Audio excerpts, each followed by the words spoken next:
Hi friends, പുതിയൊരു വീഡിയോയിലേക്ക് ഏവർക്കും സ്വാഗതം. ഇന്ന് ഞാൻ എത്തിയിരിക്കുന്നത് മാങ്ങോട് അരിതീനി എന്ന് പറയുന്ന ഒരു സ്ഥലത്താണ്. വളരെ പ്രധാനപ്പെട്ട ഒരു വിഷയം നിങ്ങളുമായിട്ട് പങ്കുവയ്ക്കുന്നതിനാണ് ഞാനിവിടെ എത്തിയിരിക്കുന്നത്.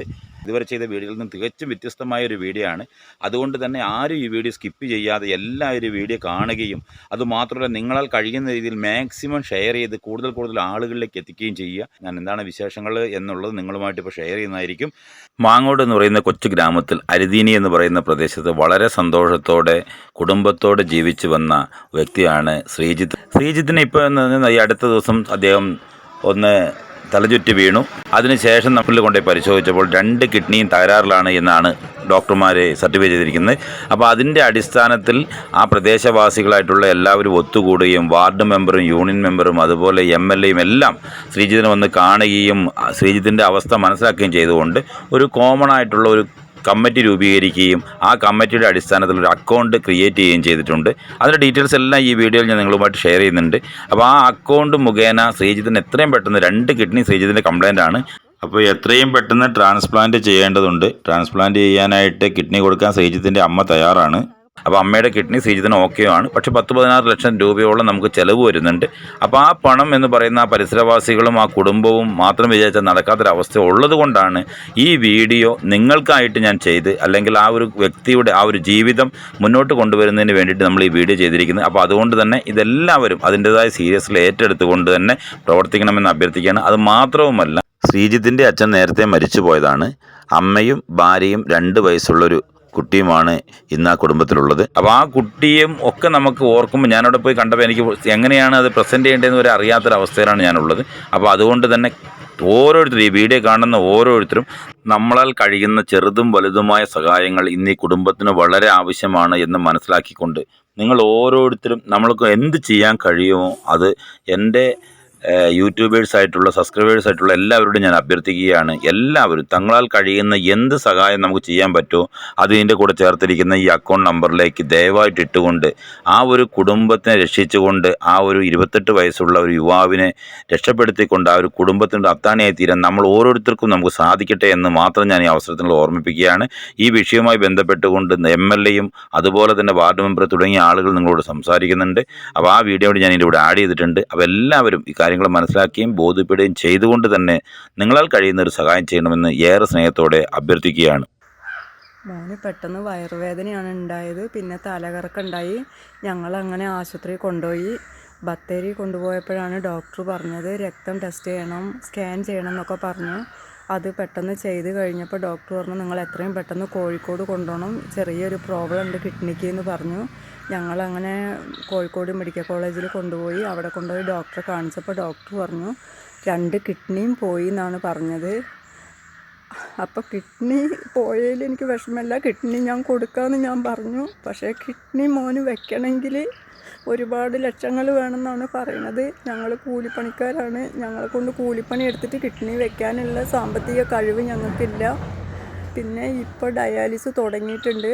ആഴ്ചയിൽ 3 പ്രാവശ്യമാണ് ഡയാലിസ്. അതിൽ ഒന്നരാടം 3000 ചില്ലറ ഉറുപ്പ്യ ഞങ്ങൾക്ക് വേണം. പിന്നെ അതിന് അനുബന്ധിച്ച് എന്താ പറയുക, എല്ലാവരോടും സഹായിക്കാനാണ് പറയണത്. എല്ലാവരും സഹായിച്ച് എൻ്റെ കിഡ്നി മോന് വെക്കാനുള്ളത് ഞങ്ങൾ നോക്കിക്കൊണ്ടിരിക്കുന്നുണ്ട്. പിന്നെ എൻ്റെ ടെസ്റ്റുകൾ നടക്കുന്നുണ്ട്. അതിന് 1.5 ലക്ഷം രൂപ വേണമെന്നാണ് പറയണത്. പകുതിയോളമായി, എല്ലാം ഓക്കെയാണ്. ഇനി അങ്ങോട്ട് മുന്നോട്ട് എങ്ങനെയാണെന്നുള്ളത് അറിയില്ല. பொதுமக்கள் நண்பர்கள், கூடலூர் சட்டமன்ற தொகுதிக்குட்பட்ட பொதுமக்கள் அனைவருக்கும் என்னுடைய அன்பான வணக்கங்கள். நான் கூடலூர் சட்டமன்ற தொகுதியுடைய உறுப்பினர் பொன் ஜெயசீலன் பேசுகின்றேன். எனக்கு அருகில் அமர்ந்திருக்கக்கூடிய இவருடைய பெயர் ஸ்ரீஜித். இவருடைய வயது 28. இவர் தமிழ்நாட்டில் மாங்கோடுக்கு அருகில் இருக்கக்கூடிய ஒரு கிராமத்திலே வசித்து வருகின்றார். கடந்த 1 மாதத்துக்கு முன்பு திடீரென மயங்கி விழுந்து இவரை மருத்துவமனைக்கு கொண்டு சென்று பரிசோதனை செய்த போது இவருடைய 2 சிறுநீரகங்களும் கிட்னி செயலிழந்து விட்டதாகவும் உடனடியாக அதனை மாற்றி வைக்க வேண்டும், டிரான்ஸ்பிளான்ட் செய்ய வேண்டும், மாற்றி வைக்க வேண்டும் என்று மருத்துவர்கள் அறிவித்திருக்கின்றார்கள். இவர் ஏழ்மையான ஒரு குடும்பத்தை சேர்ந்தவர். அவருடைய தாயார் உஷா, அவருக்கு தந்தை கிடையாது. அவருடைய மனைவி, 2 வயதில் ஒரு குழந்தை இருக்கின்றது. எனவே மருத்துவத்திற்கான செலவுகள் ஏறக்குறைய 15 லட்சம் ரூபாய் செலவாகும் என்று அறிவுறுத்தியிருக்கின்றார்கள். அந்த செலவுகள் எல்லாம் செய்வதற்கான வசதி இவர்களுக்கு கிடையாது. தற்பொழுது இவர் வாரத்திற்கு 3 முறை டயாலிசிஸ் செய்து வருகின்றார் கேரளாவில். மாதத்திற்கு 12 முறை இவர் டயாலிசிஸ் செய்யப்பட்டிருக்கிறது. ஒவ்வொரு முறையும் ஒரு 3000 ரூபாய் செலவழித்து அந்த சிகிச்சை பெற்று வருகின்றார். உடனடியாக அவருடைய கிட்னி சிறுநீரகங்களை மாற்ற வேண்டும் என்று மருத்துவர்கள் அறிவித்திருக்கிறார்கள். அவருக்கு தனது கிட்னி தானம் செய்வதற்காக அவருடைய தாயார் உஷா அவர்களும் தயாராக இருக்கின்றார்கள். எனவே தயால உள்ளம் படைத்த நல்ல மனம் படைத்த நண்பர்கள், பெரியோர்கள் தங்களால் ஆன உதவிகளை அவருக்கு செய்ய வேண்டும் என்று கேட்டுக்கொள்கின்றேன். இவருக்கு உதவுவதற்காகவே இந்த கிராமத்தில் இருக்கக்கூடிய பொதுமக்கள் அனைவரும் சேர்ந்து ஒரு வங்கி கணக்கை தொடங்கி இருக்கின்றார்கள். அந்த வங்கி கணக்கை இந்த காணொலியோடு இணைத்து அனுப்புவார்கள். எனவே முடிந்தவர்கள், உதவக்கூடிய தயால உள்ளம் படைத்தவர்கள் அவருக்கு தங்களால் இயன்ற உதவிகளை செய்து அவர் விரைவிலே குணம் பெற்று நலம் பெறுவதற்கு தங்களால் ஆன உதவிகளை ചെയ്യുമാறு உங்களை எல்லாம் അൻപോട് കേട്ടുകൊള്ളുகின்றேன். നന്ദി, വണക്കം. നെലാക്കോട്ട 7ാം വാർഡ് കൗൺസിലർ ജിഷ. ഞങ്ങളുടെ വാർഡിലുള്ള അരിതീനിൽ താമസിക്കുന്ന 28 വയസ്സായ ശ്രീജിത്ത് എന്ന് പറയുന്ന പയ്യൻ പ്ലംബിംഗ് ജോലിക്ക് പോയിക്കൊണ്ടിരിക്കുകയായിരുന്നു. ജോലിക്കിടെ അവൻ തളർന്നു വീഴുകയും ഹോസ്പിറ്റലിൽ കൊണ്ടുപോയപ്പോൾ 2 കിഡ്നിയും തകരാറാണെന്ന് അറിയുകയും സഹായം അഭ്യർത്ഥിച്ചാണ് എൻ്റെ അടുത്ത് വന്നത്. അപ്പോൾ അവർക്ക് ആകെ 10 സെൻറ്റും ഒരു വീട് മാത്രമേ ഉള്ളൂ.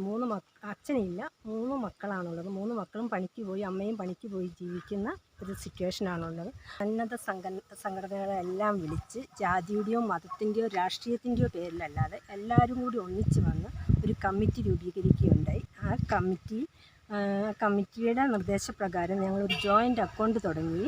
അതിൽ പ്രസിഡൻറ്റ്, സെക്രട്ടറി, ട്രഷറർ അങ്ങനെ 3 പേരാണുള്ളത്.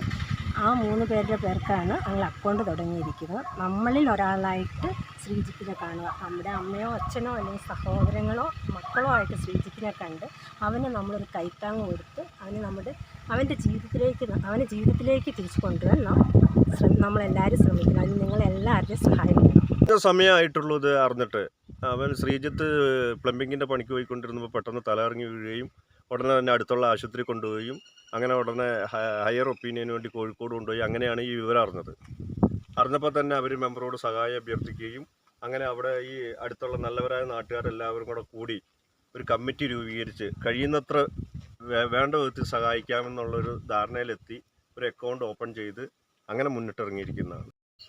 ശ്രീജിത്ത് എത്രയും പെട്ടെന്ന് രോഗവിമുക്തനായിട്ട് തൻ്റെ ഇതുവരെയുള്ള അതേ ആരോഗ്യത്തോടെ ജീവിതത്തിലേക്ക് കടന്നു വന്ന് നല്ലൊരു കുടുംബസ്ഥനായി തീരട്ടെ നമുക്ക് പ്രാർത്ഥിക്കാം. അപ്പോൾ അതിനുള്ള പ്രയത്നങ്ങളാവട്ടെ നമ്മുടെ ഓരോരുത്തരുടെയും ഇനിയുള്ള ദിവസങ്ങളെന്ന് ഓർമ്മിപ്പിച്ചുകൊണ്ട് ഇന്നത്തെ തൽക്കാലം വിട പറയുന്നു. മറ്റൊരു വീഡിയോ വിശേഷമായി വീണ്ടും കാണുവരെ ഗുഡ് ബൈ.